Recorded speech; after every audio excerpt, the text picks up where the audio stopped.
So for quite a while, people have been recommending The Artist's Way to me, and if you haven't heard of the book, it's basically structured as a workbook to unlock and unblock your inner creativity in a way that basically combines creativity with spirituality. It's a very holistic approach to creativity. This is something that's been recommended to me for quite a while. A few people have told me about it, and I finally started it about 4 weeks ago. I'm starting week 4 now. And when I started this book, I wasn't sure what to expect. Honestly, I had started to feel a little bit low, a little bit like, maybe nothing will ever change. You know how dramatic actors can be. And, and basically now that I'm on week 4, I'm noticing a lot of changes. And I have been excited about this book since I started it. I kind of can't stop recommending it to people. So I thought I might as well just jump online and recommend it to you guys too, and tell you a little bit about my experience with it week by week. We're starting at week 4. I'm going to do a quick recap of my journey so far and give you some insights on how it's going, because I'm really excited about it, and hopefully it'll get you guys excited too. Basically, this is a 12-week long program that is structured to help you unlock your creativity. Each week you read one chapter of the book, only that one chapter, and then you do some tasks and things to supplement the reading. The main things that you need to know about is every single day in the morning, you get up and you write your morning pages. This is 3 pages. Stream of consciousness can be absolutely anything you want. There's no right way to do the morning pages. The only thing that is important is the fact that it needs to get done. So 3 pages every single day. And on top of that, another thing that you need to do is take yourself on an artist date every single week. This is once a week. You carve out 1 to 2 hours for yourself.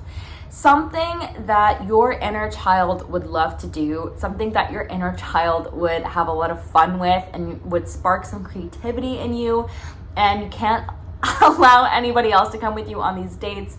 And it's just a great way to connect with yourself and kind of spark some excitement and some creativity on your own. And on their own, they don't sound like much.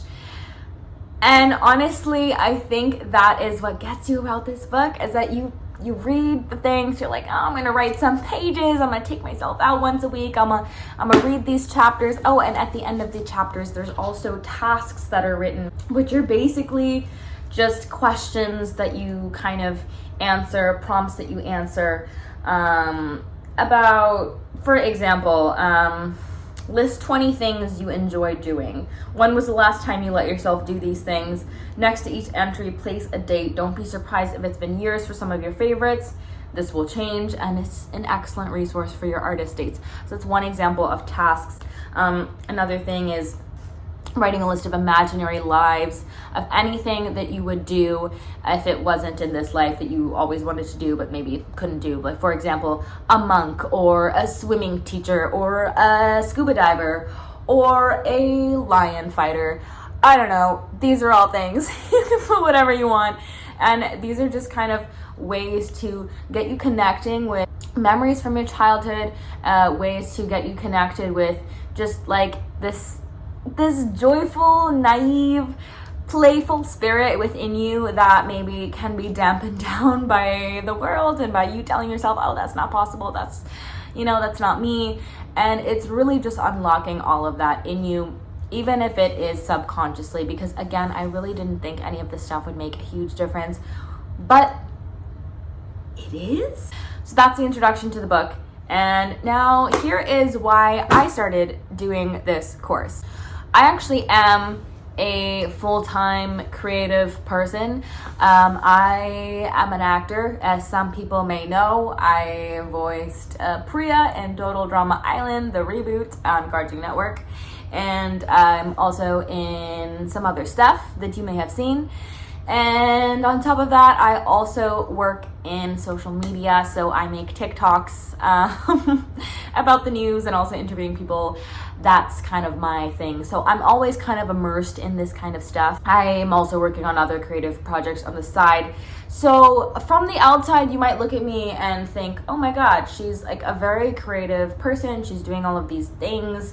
Why does she need a book like that? But really on the inside, I felt like garbage. And I felt like my creativity was just dying and crumbling inside. No matter how many wins I get or just like things going well, it's like not even being able to enjoy them. Like, you know, when you're in the industry for quite a while, in the creative industry, you reach a point where it's not this, you know, glamorous like fantasy thing that you thought it was. It's amazing as you imagined, but it's also becoming real life. It's becoming work.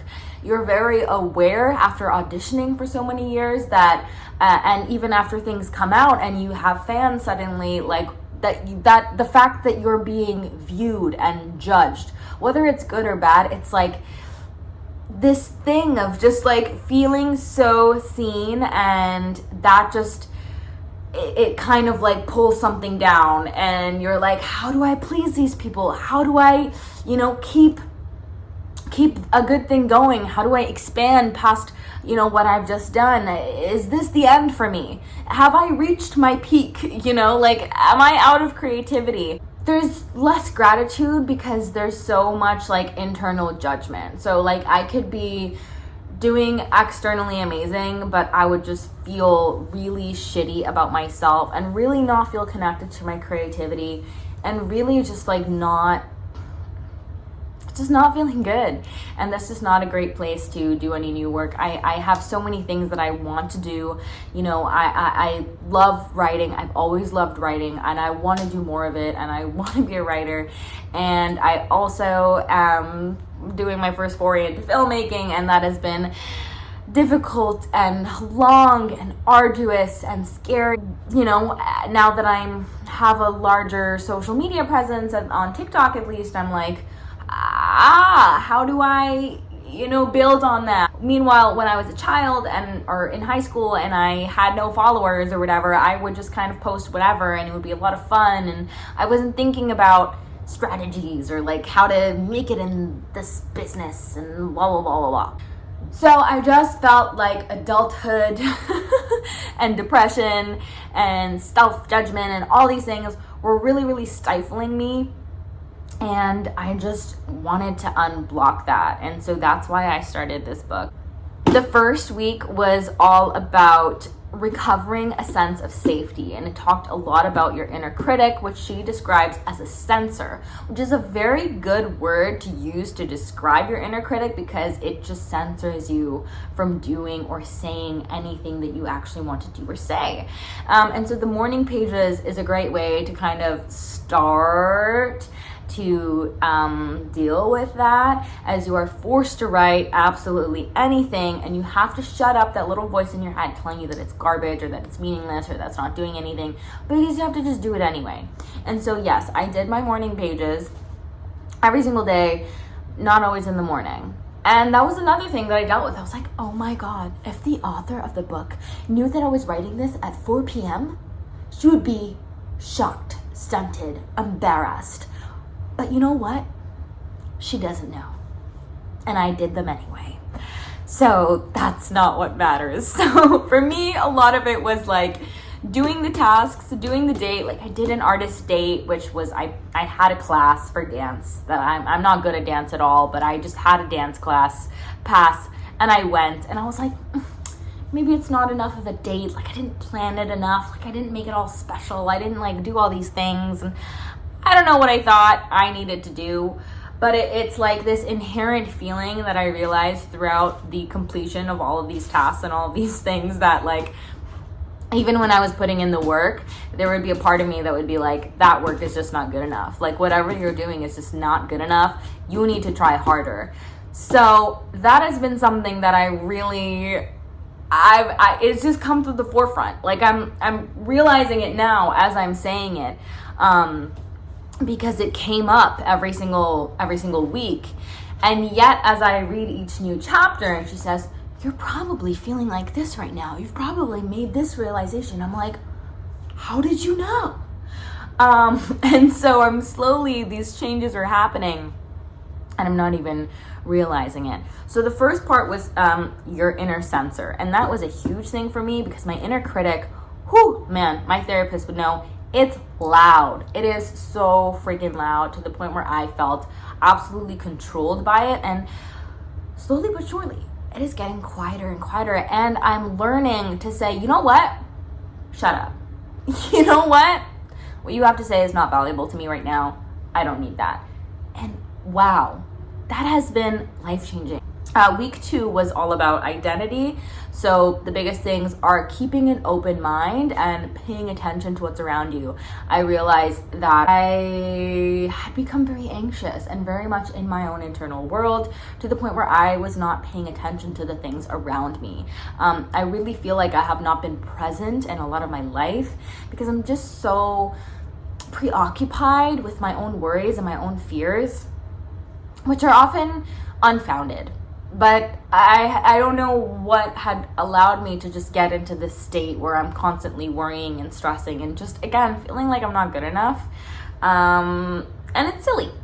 The second date that I took myself on, I actually didn't take myself on a date per se, but I uncovered a bunch of books and writing and crafts from when I was quite young, spanning from around 7 to 14, 15. And I read through a bunch of those journals, and I looked at the sketches that I had drawn and all the things that I was thinking. And it was crazy to me. The more that you are paying attention, you start to notice synchronicities, and you tell yourself, like, oh, maybe that's dumb. Like, it's just a coinky dink, just a little coincidence. Ain't nothing to worry about, ain't nothing to think about. But then when you open your mind a little bit and you're like, hold up, maybe God is working in my favor. Maybe God is reaching out for me. I'm taking a couple steps forward. He's taking them towards me, and we're meeting somewhere in the middle.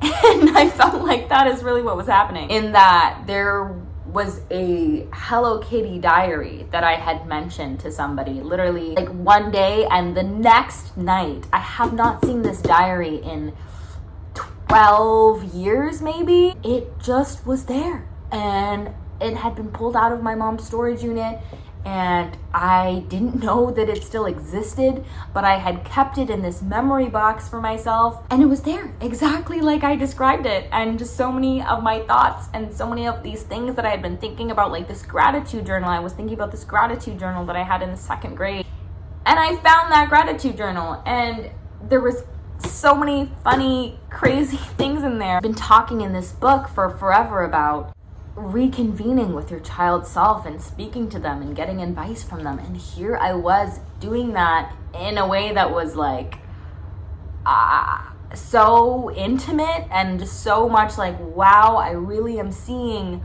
into my own head in a way that I haven't in a while. And it was really transformative. Another thing that happened, there was a script that I had written maybe 12, 13, 14 years old, where I pretended that I had a radio channel, and I was thinking about, I don't know, starting my own radio channel or something. I don't know, podcasts were not a thing back then, at least that I knew of. I wanted to do segments, and I did a segment, or I wrote a segment on confidence, and this is something that I've been struggling with quite a lot recently. Like, my inner confidence, I don't know why, just shattered. And here was all this advice that, at the time I might have thought was simple or silly, but I read it, and it was just so many things that I had been thinking about and just needed to hear. And it was coming from me to me. Like, I know, like, maybe this doesn't sound crazy to you, but to me that was just insane, that I was craving some guidance. And I was craving this connection with just this child self of mine that I really admired, because she was so self-loving and loving to the world, and confident and creative and just so beautiful in that way. And she was passing down this advice that she didn't know was written for me. And at the bottom of the page, it said something like, "This advice is relevant whether you're 8 or 24. And I'm 24 now, and I was reading it and I was like, what are the odds? Like, literally, what are the odds that I would open it at this age after all this time and be needing that direct advice that I gave myself? So I didn't go anywhere, but I counted that as a date for sure, because me and little me, we had a conversation for sure. So that was that. And that was huge. And I really felt like this book is making me realize and really suck the marrow out of all of these things happening in my life. And not shying away from anger, but using it as kind of an invitation to action, which was huge for me, because I have always been afraid of getting angry. I have always wanted to people please. I never want to ruffle any feathers. And so the thought of expressing kind of even like my own opinion, if it's in opposition to somebody, like I'm like, ugh, I don't know, like I just don't want to make anybody upset. And like, it's like I read a chapter and then it sits with you throughout the entire week, and whether or not you're hyper aware, but you're kind of subconsciously noticing all these things in your life that she brings up in the book and how they apply to like your methods of thinking. I'm learning not to be afraid to ruffle feathers, because that is literally what happens when you have an opinion. If you don't care about anything, you won't upset nobody. That's totally fine. But once you start to give a little bit of a frack, feathers will be ruffled. And that's a good thing, because that means you said something important. And now we're on week 4. And you wanna know where I'm at now? I feel alive with possibility. Maybe that's just today, but you know what? Like, it's in general, that's where I feel I'm moving. Like, I am seeing possibility everywhere. I'm starting to become more in touch with my likes and my dislikes and parts of my life that maybe I had been neglecting, parts of myself that maybe I'd been neglecting. I thought I had to be a very serious actor, but since I've been in the field, the biggest roles that I've booked have been comedic roles. And I was like, oh, maybe that means I'm bad at drama and I need to double down on the drama. And it's like, hold on, maybe what that actually means is that comedy is fun. I'm good at it. I enjoy it. Maybe I should embrace that side of me. And guess what I just did? I had my first improv class at Second City today, and it was really fun. And another thing that I used to do a lot in high school, I used to do a lot of improv. I just kind of hadn't done it since then. And the way that it was enlightening, and the way that it just brings something to life in me that I thought was dead. I could go all into that, but I really feel really excited about this change. There's a lot of other changes happening in my state of mind and the way I operate. I think I'm gaining like this sense of not feeling as lonely anymore when I'm alone, which I think was like the biggest thing for me. Like, I absolutely, when I started this, I hated any alone time, and I dreaded the thought of being alone with my thoughts, because my thoughts were so like consuming and so negative. And I feel that I'm uncovering the real me, slowly but surely, and I'm enjoying spending time with her. Crazy, right? And I'm really excited to see what she's gonna uncover. I really hope this was a slightly coherent video.